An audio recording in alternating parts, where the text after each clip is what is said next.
Kongreso na dismiss daw po. May nakita na kayo ng message, sir? meron ba? Meron daw, sir. May kamalat na po eh. Lapin natin. Parang ang himig mo, parang ayaw mo nga sa impeachment, Senate President. Parang ano, Alvin? Parang ang himig mo, parang ayaw mo nga sa impeachment. Hindi, Alvin. May tamang panahon lang. Okay, okay. Kung magsalita. Litisin! Litisin! Litisin! Litisin! Litisin! Litisin! Inamin ni Senator Ronald Bato de la Rosa. Nasa kanya galing at isa siya sa tatlong nagsumite ng resolusyon para ibasura o gustong ideklara bilang de facto dismissed ang impeachment case laban kay Vice President Sara. Dahil wala na umanong oras para sa trial bago mag-adjourn ang 19th Congress. Galing yan sa office ko. Ewan ko kung nakarating na sa kanya kay VP Sara. Pero sabihin mo ako personally magre-report sa kanya. No, that's my own initiative. Galing yan sa akin. Wala siyang pakialam dito. Ani de la Rosa. Kinonfirm na po ni Senator Jinggoy na meron siyang printed na draft copy. Kayo po may namin. Galing yun. Galing sa office. Kayo po yung nag-initiate. Bakit po? Paano po Basahin na lang yung resolution. You will understand everything. Basahin niyo yung resolution. That's very self-explanatory. Ayun, mababasa niyo ito kung ano yung sinasabi doon, yun ang saloobin ko. Sir, kung pwede po bang draft resolution mag-decide doon sa impeachment case? Kahit walang trial, kahit hindi na mag-trial? Nakita naman yung anong rason yung pinaglalagay doon. Basahin niyo yung aswetas. Yung aswetas. Nandun lang lahat. Nandun na lang yun. Sir, kayo nag-initiate kayo mismo or kinausap niyo po yung mga kasamahan ninyo? Pero kung pinagtatanungan, pinakonsulta. Yung interesado lang na nagtatanong na humingi ng soft copy, binigyan ko. Pero yung hindi interesado, alam po ni VP Sara na meron kayong ganun draft? Hindi. Siguro hindi. Ako ko lang kung umutok na ito ngayon, di ba? Lumabas na yung mga balita na yan. Ako kung nakarating sa kanya, pero sabihin mo, ako personally, mag-report sa kanya, no, that's my own initiative. Galing lang sa akin. Wala siya pakialam dito. Galing lang sa akin. Nang tanungin kung nakakuha ba siya ng sapat na suporta mula sa mga kapwa-senador, sinabi ni De La Rosa na magbibigay siya ng impormasyon kapag ang bilang ay sizable. Sinabi rin nito na susuriin pa niya kung maghain siya ng sarili niyang bersyon ng resolusyon na binanggit na may ilang senador din na gumawa ng sarili nilang draft na maaaring isama sa isa. Ibinunyag ni De La Rosa habang walang binabanggit na mga pangalan na mayroon na siyang tatlong iba pang draft na resolusyon sa ngayon kung saan ang kanyang version ang orihinal. Anya, maaari itong isampa sa susunod na linggo kung hindi matatapos sa loob ng isang araw. Possible sir, Monday next week, di ba? Meron pa gusto mag-input eh. Kung hindi ngayon, baka next week. Hopefully, meron sana. Kung natapos na yung mga kanila, mga input nila ng mga magagandang laman. Saan confident po kayo na makakagather kayo ng support sa colleagues? Whether or not makakuha ako ng suporta ng majority, I am confident that I make a stand as far as this issue is concerned. Sir, ihain niyo sa ano niyo sa floor? Once it is submitted, then automatic yan. It will be taken up in the floor. Sir, meron po bang mabuti yung mga pinamit doon ng mga constitutional provisions? Sabi ni Senator Coco na mabasa niya, parang incorrect ito. Whatever, may kanya-kanya tayong opinion, no? May kanya-kanya tayong opinion. Pinag-aralan niya, research siya ng aking legista. Sensory, tanong ko lang, bakit po kailangan niyo pang pigilan yung impeachment trial itself? Hindi po ba kayo confident? Basahin ninyo yung laman ng resolution. Makita niyo kung bakit. Nandun, self-explanatory. Nandun lahat. Nandun lahat. Sir, ang intention niyo po, hindi naman itago, kundi i-present dito formally on the floor yung resolution. Isabit talaga. Once ma-read yan sa floor, then it's open for anything. Pero sir, ba't dun sa draft, dun sa nakalagay, wala man lang nakalagay, introduce ba? Wala man lang nakalagay na author, sino man nag-introduce ng resolution. Wala nakalagay.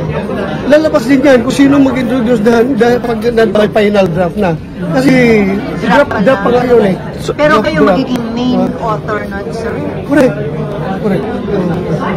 So sino na yung mga initially nag-express ng intention to support the resolution? Marami na. So hintayin ko na lang. May numbers na po kayo, sir? May number pero hindi ko pa masabi kung gaano kadami. Basta may number ko. So you're confident Numbers na naman is from 0 to 24. Diba? Basta may number ako. 0 to 24. So sir, confident kayo na ma-adapt yung resolution? As I've said, I'm not hoping na ma-adapt. Ay, maganda kung ma-adapt, di ba? Basta at least for this particular issue or this particular situation, I made a stand. Anong dapat?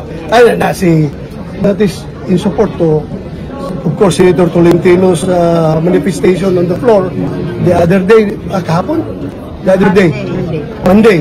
So, mayroon na siyang manifestation na ginawa, kaya gumawa tayo ng resolution to support his manifestation. To the senators, enough with the dribbling. You are not the spectators. You are the court. Let the trial begin and let the evidence be laid bare. I was just reading the text of that alleged draft resolution now being routed sa social media. And it is purportedly drafted or being authored by Majority Leader Francis Tolentino. Okay. Now, of course, every senator has the right to file anything, to file resolution or bills for consideration of the body. But the very text itself of that resolution, if that is in fact the contents of that draft resolution, this is clearly unconstitutional. It does not follow, hindi po sinusunod ang utos ng ating Constitution. But let me just briefly explain the proper context. Sa gitna ng usapin na legal na tinatapon sa atin para mapigilan yung impeachment trial, isa lang po ang gabay natin. Ito ay ang Konstitusyon. Sa lahat na hamon na yan, sa pagpipigil, sa pabatikos ng ilang quarters sa impeachment, kailangan lang po natin isa-isip palagi kung ano ba ang hangarin ng Konstitusyon sa impeachment. Una dito ay accountability. Pangalawa ay yung halaga ng proseso. Yung talagang importante na halaga ng impeachment sa sistemang demokrasya. Pangatlo ay yung paglatag ng proseso para walang pwedeng maging balakid ang impeachment. At ang pang-apat, hindi batas ang impeachment. Hindi ito gawaing mambabatas. Wala po ito sa artikulo sa Constitution, Article 6, Legislative Department, kung hindi nasa hiwalay na artikulo, Article 11 of the Constitution, Accountability of Public Officers. Ngayon, dahil galing sa executive at sa judiciary ang mga impeachable officials, kaya binigay ang trabaho ng impeachment sa Kongreso. Pero hindi ibig sabihin na dahil binigay yung trabaho ng impeachment sa Kongreso, ay ang impeachment ay ituturing na itong parang batas at susunod sa legislative calendar. Sa legislative calendar. Hindi rin ito batas na kapag matapos na yung 19th Congress ay kailangan i-refile sa 20th Congress. Wala pong sinasabi ang ating 1987 Constitution na kapag tumawid ang impeachment sa susunod na kongreso, sa ibang kongreso, ay kailangan itigil na rin ang impeachment trial bago ito matapos. Malinaw ang utos ng Constitution. Kapag na-file at na-transmit yung articles of impeachment sa Senado, kaagad-agarang susunod ang paglilitis hanggang ito ay matapos, hanggang sa kahulihan na paghatol. Well, for me, that is unconstitutional. They are violating their constitutional mandate. Under the Constitution, ang trabaho ng Senate is to hear, diba? And sa amin naman is to prosecute. So, hindi ko naiisip kung paano nila i-dismiss yan without first conducting the trial. And that is their constitutional mandate. Kung ito naman ay babaliwalain by mere resolution, tingin ko parang hindi naman maganda. They have to explain it to the people. Nauna rito, tinanggi ni Senate President Francis G. Escudero na isang resolution na naglalayong ideklarang de facto ang impeachment case ni Duterte ang inihain sa upper chamber. Walang ganong uri ng resolusyon na final o pending sa Senado sa ngayon. Ano mang kumakalat na resolusyon na wala namang author, na pinakita lamang din sa akin ng media, ay ika nga mere scrap of paper unless may mag-file niyan. Sinabi ng ilan pang mambabatas na wala silang nakitang kopya ng dokumento. Ngunit kapo inamin ni na Senator Jinggoy Estrada at Amy Marcos ang pagkakaroon ng naturang draft. There's so many options and so many malabo. Kaya gusto natin yung pinaka-sang-ayon sa batas at yung pinaka mabilis din. Kaya dapat pag-usapan ng maigi. Kaya inaanyayahan ko nga si SP, magkautos na kami. At maraming nalalabuan, maraming opinions. It is our constitutional duty to hear the impeachment case against any impeachable officer. All right. First, your reaction dito po sa draft resolution that was circulating among senators declaring the de facto dismissal of the impeachment case against Vice President Sara Duterte. Alam niyo po, alam ng mga gumawa niyan na unconstitutional yan. At ito ay dereliction of duty, ika nga sa military. At but they are pushing it. Bakit tinutulak ito ng mga pro-Duterte senators? Kasi natatakot sila na pagka nasimulan ang impeachment trial ni Sara, makikita yung mga iba't ibang krimen ni Sara Duterte. All right. Did you see it coming, though, that may magpapaikot na ganitong draft resolution prior to supposedly the June 11 reading of or the presentation of articles of impeachment and the oath-taking of the senator judges? Hindi natin nakita yan nung simula kasi supposed to be ministerial ang role ng pagbubukas ng impeachment trial kasi maliwanag yung sa Constitution, hindi mo kailangan ng malalimang interpretasyon dyan. Pero binabaluktot ang interpretasyon precisely merong agendang pigilan ang impeachment trial. But if you actually, Senator, look at the numbers and even during the midterm elections, the results of the midterm elections, it didn't really favor the administration. In fact, it favored the opposition or the Duterte bloc, as they call themselves. So bakit po sila matatakot when it seems, doon po sa mga nagbibilang, they have the numbers? Yes. alam nyo kung kumpiyansa talaga sila dyan sa numbers na yan. Precisely, pwede naman kayong mag-acquit sa dulo. Kaso, as what we have seen nung impeachment ni former Chief Justice Renato Corona, and I was there, nung pinupulsuhan ng mga analyst yung leaning conviction or leaning acquittal, lamang yung leaning acquittal. No? I think ang bilang nun, 10 yung leaning conviction, 13 yung leaning acquittal. Pero because of the evidence, nung na-present na yung ebidensya during the trial, kinalaunan, 20 yung nag-convict, 3 lang yung nag-acquit. Ganon din ang mangyayari dito. Ang bilangan kasi sa dulo, hindi sa una. Kaya we should not assume na hindi komo ang mga public pronouncements ng iba't ibang mga senador ay leaning acquittal, leaning conviction. It doesn't mean na mananatili yon. Yun lahat ay magbabase primarily sa ebidensya. Then yung public opinion, pag nakumbinse yung sambayan ng Pilipino na talagang guilty si Sara Duterte, it will be very difficult for the senators as representatives of the people na salungatin yon yung pulso ng bayan na yon.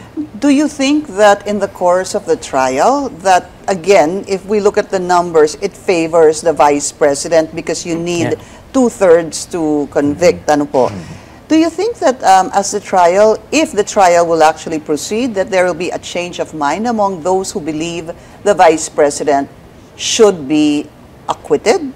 Okay, i-categorize natin. Yung mga hardcore na Duterte senators, kahit na makita nila sa video na kung anong krimen ang ginagawa, hindi yan.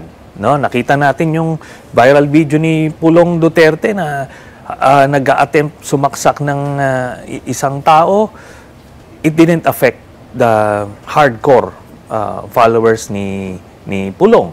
Ganon din dito. Hindi na yan maapektuhan. So, ilan ba sila? Ilan po yun? We're counting at least, at most 5.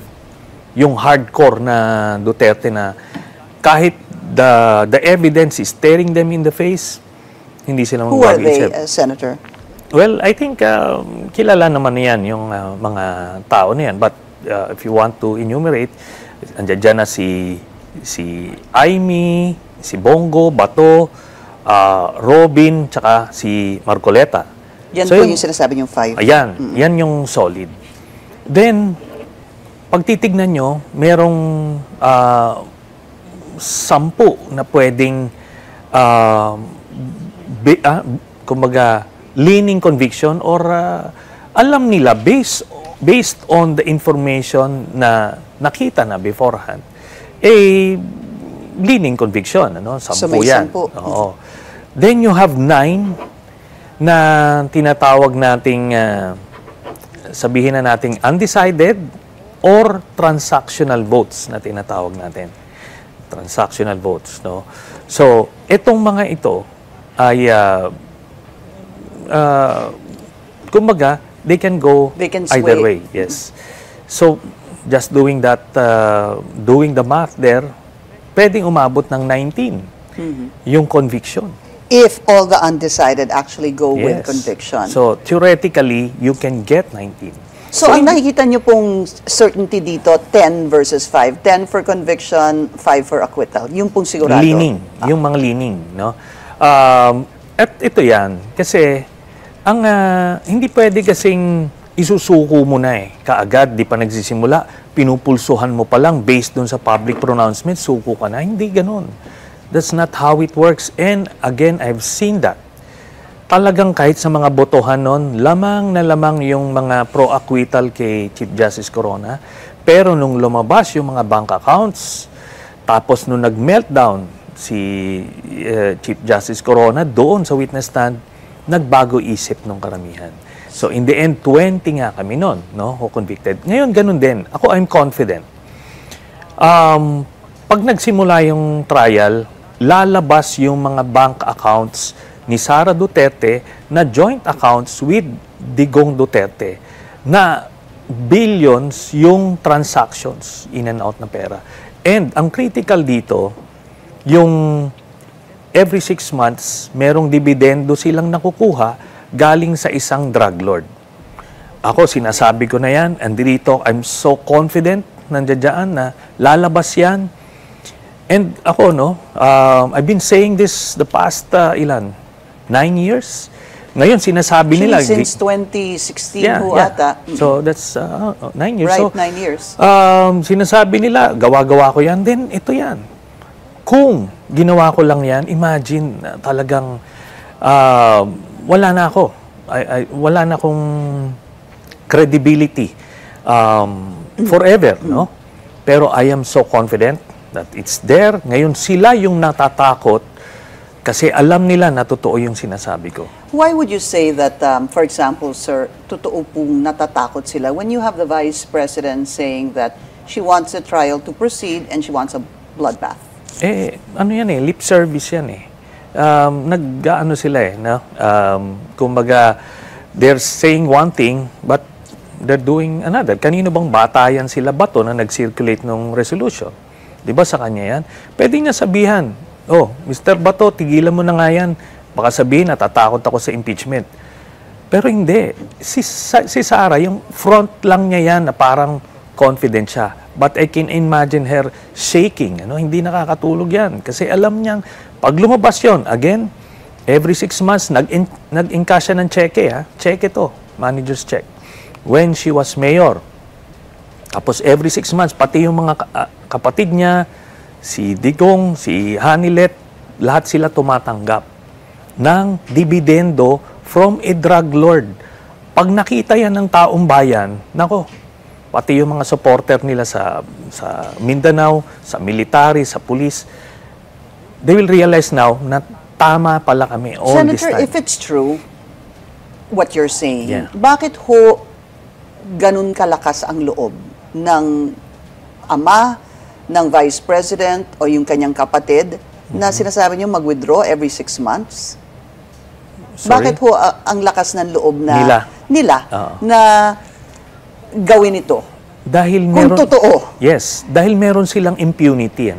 Remember, nung mayor si Duterte sa Mindanao, sa Davao, 30 years yan, akala nila doon lang sila So, hindi nila inisip na aabot sila sa national, na magiging vulnerable sila, subject sila sa scrutiny.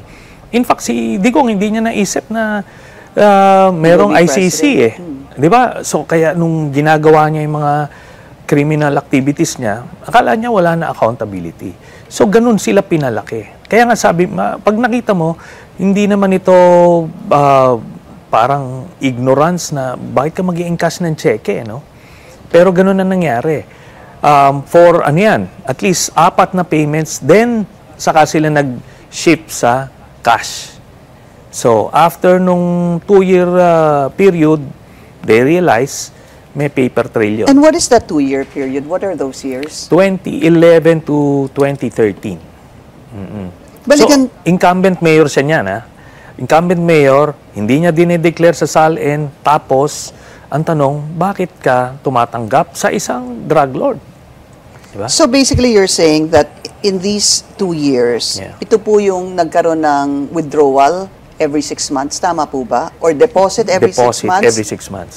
But you also mentioned that they withdrew... Encashment. Nung una kasi, yung dividendo, cheque, manager's check. So, ini-encash nila every 6 months. Pero eventually, dinideposit na lang diretso sa kanila. The fact, sir, that the resolution is making the rounds, the draft resolution, and that accordingly there are other 2 draft resolutions possibly also going around, but that's not yet confirmed because yung draft resolution po na de facto dismissal ay inamin na po ni Senator Bato na galing sa kanya. Kung magkaroon po ng motion anytime before June 13, bago po ang sine die na tinatawag nga po, this can be taken up.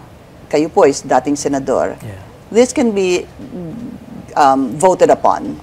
And with a simple majority, this resolution, kung ito po ang gagamitin nila, itong de facto dismissal, may win. Ano po mangyayari pagka yun po, nagkaroon po ng botohan at manalo po ito yung dapat na i-dismiss, yung trial ni Vice President Sara Duterte? Actually, marami silang pwedeng gawin to stop the trial aside from that. Pwede silang mag-motion to adjourn, pero mag-question ng lack of quorum.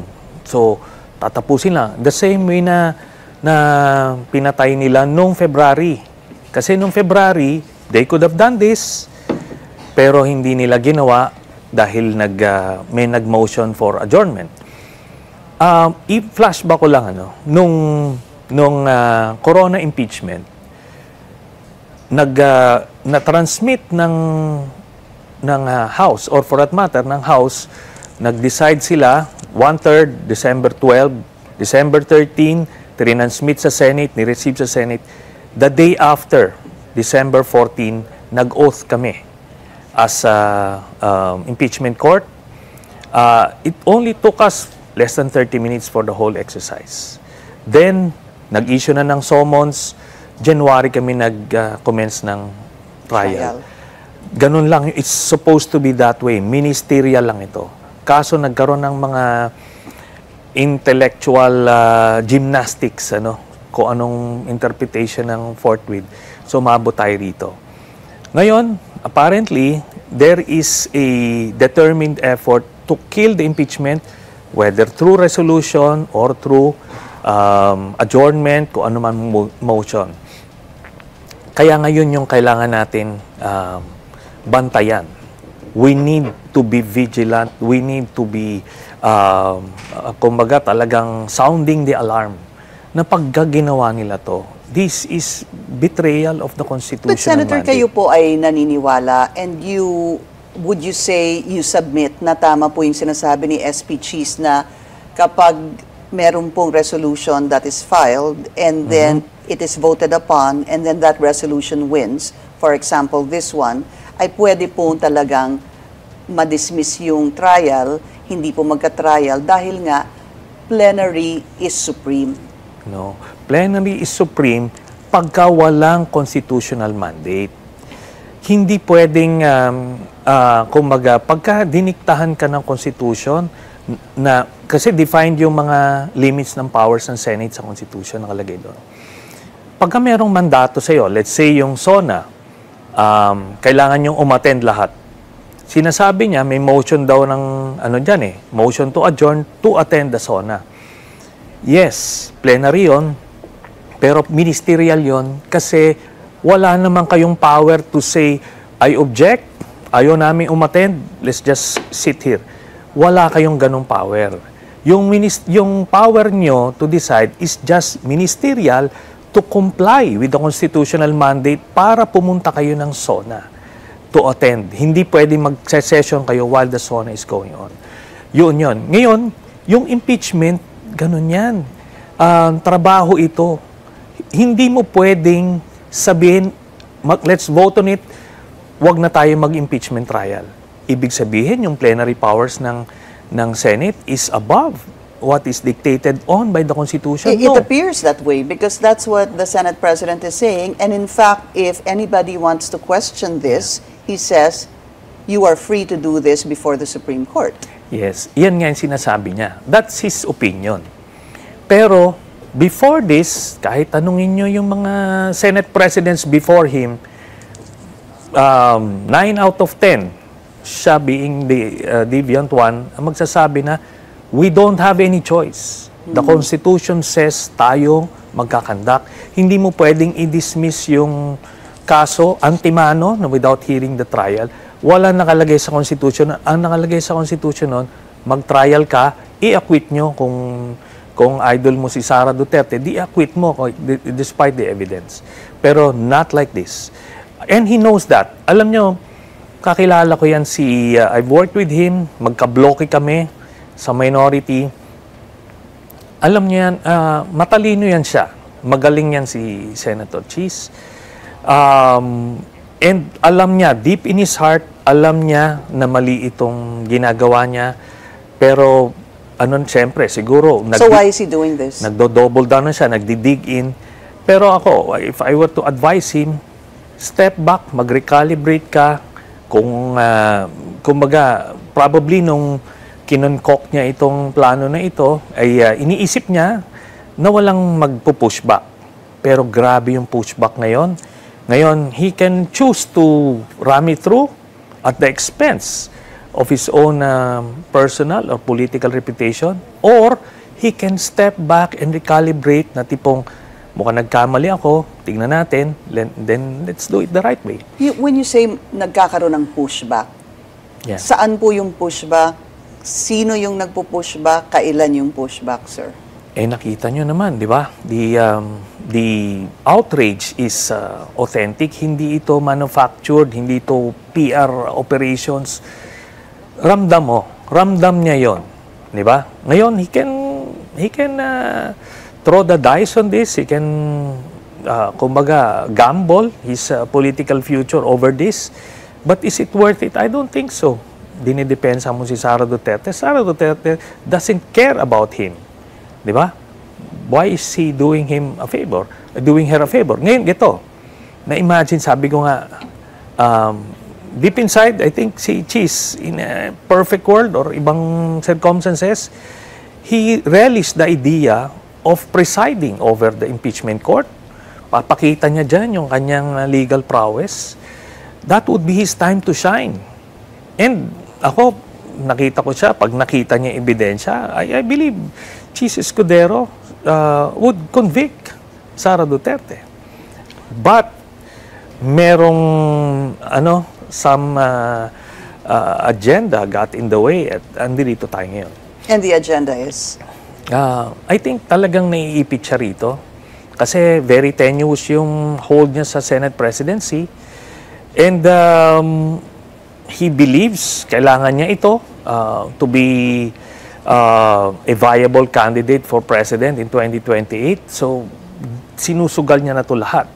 But I think there should be another way to hold on to that position without doing this. All right. Diba? We need to take a very short break. We'll be back with former Senator Antonio Trillanes. Stay tuned. This is On Point.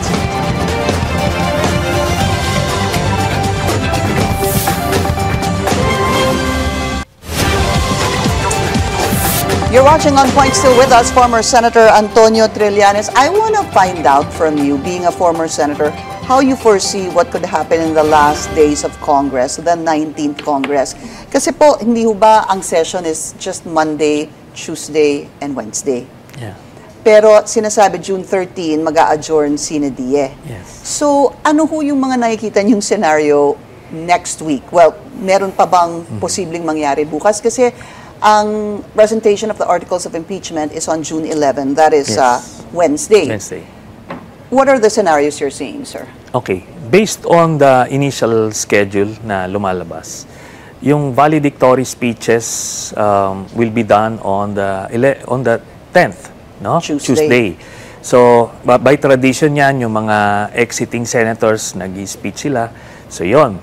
Ibig sabihin nun, tapos na yung mga importanteng legislation na sinasabi, di ba? Kasi ang initial na reason, minob natin kasi maraming legislative agenda, no? Tapos na yun eh. In fact, kung sinimula nila yung oath nung June 2, yung debate na binuhos nila discussing yung impeachment, kumain pa na mas maraming oras eh, di ba? Anyway, sige, andiyan dyan. So, June 10, wala nang business basically. So, June 11 na tayo, pupunta tayo.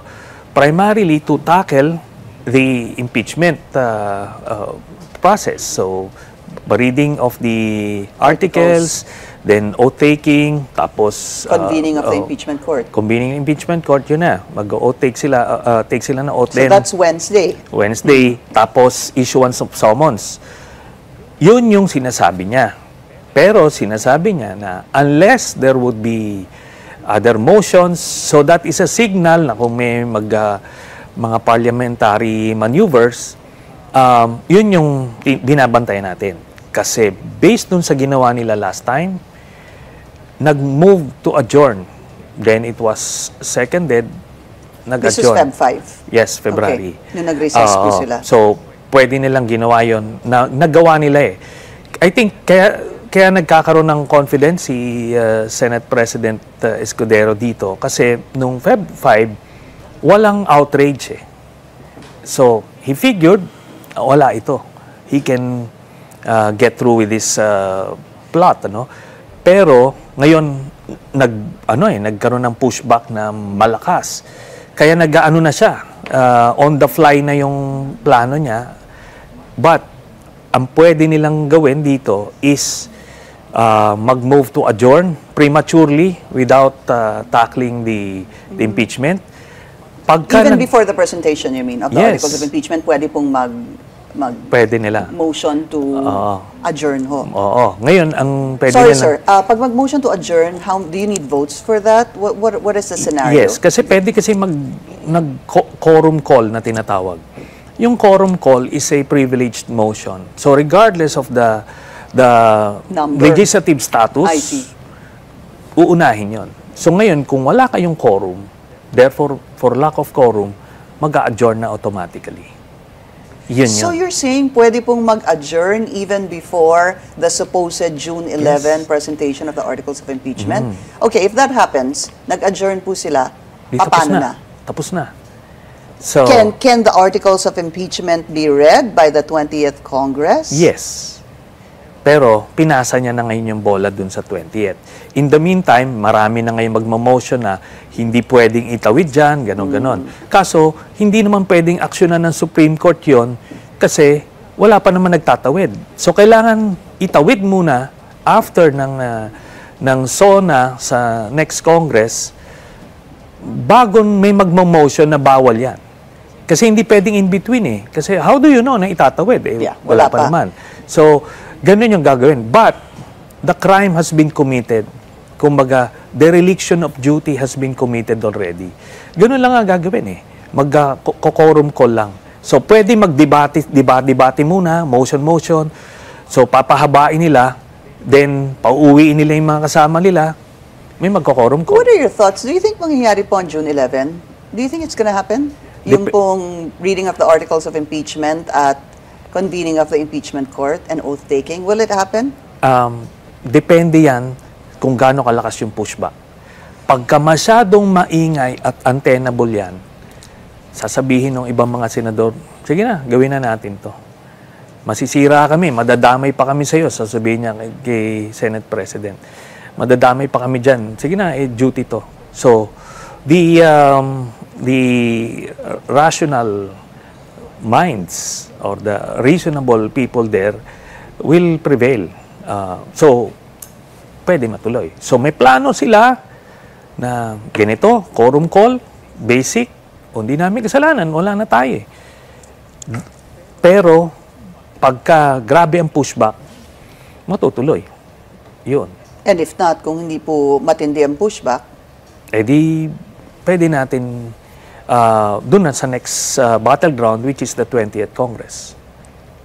Yun. Who was at fault here, if you were to look back? Because it's not just the Senate President, but other senators, I believe, who earlier said that hindi naman namin talaga kasalanan ito.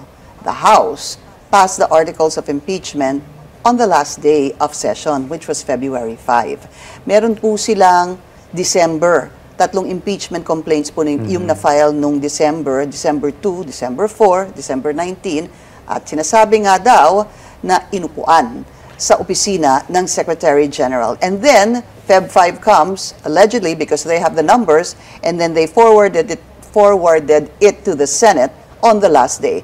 Why blame them? Yun po yung isang ginagamit pong depensa naman ni Senate President Cheese. Okay. This is not to defend yung sa House, no? Pero tignan nila yung nasa Constitution. Nasa Constitution, ang House, meron silang 10 session days before they will forward it sa order of business. So, ngayon, pumasok yun eh. Kasi may Christmas break, then it's within the 10 session days. Wala yung forthwith sa House. Kasi supposed to be, i-deliberate nyo na maayos. In fact, 60 session days ang binigay pa nga sa House para to make sure na buo yung kaso bago nyo forward. But sir, it has to be in the Committee on Justice para po umandar po yung oras doon. Yes, pero before i-transmit sa Committee on Justice, 10 session days ang nakalagay. Eh, pag binilang mo from the time we filed it to the time they transmitted it, pumasok siya eh. Kasi may break eh. Kaya, hindi naman sasabing nag-violate yung House ng kanilang constitutional mandate. But if it was filed granting that there were, recess and it was the holidays, let's just say the December 2, 4, and 19 impeachment complaints versus a February 5, that's more or less, let's count it at 2 months. That was a 2-month delay.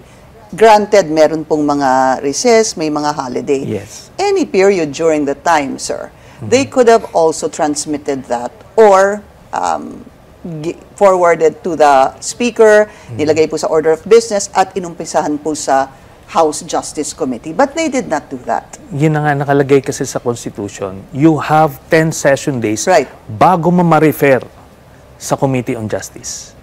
Meron silang ganun. So, hindi nila na-violate yung constitutional provision na yun. I understand, okay. sir. Ngayon, ganito na yan. So, water under the bridge. Sige, yun ang reklamo mo nun.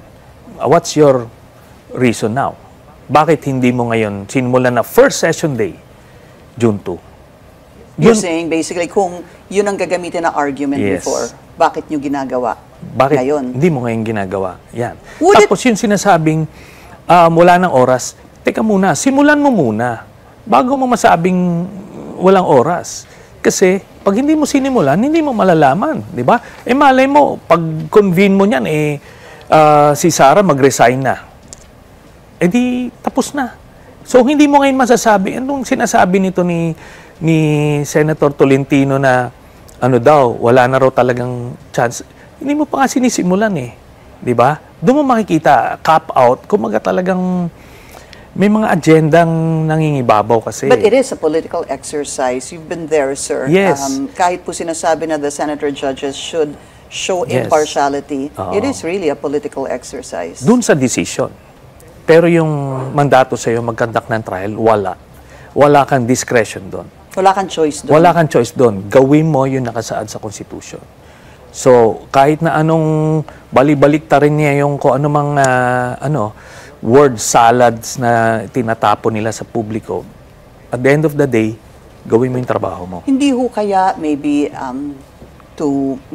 we have a few minutes left, I believe, that sabi ng iba, sir, kapag nagkaroon po ng resolution questioning the jurisdiction or the lack of time of the senators, kumbaga ibasura na po itong impeachment ni Vice President, ay makikita na po rather ng publiko who is for and who is against. So it will already give you a preview of, let's just say they get the senators get 13 votes to junk the impeachment trial. That 13 could be the same number that will vote for her acquittal should the trial proceed. So kumbaga binibigyan na tayo ng preview. Not with the quorum call.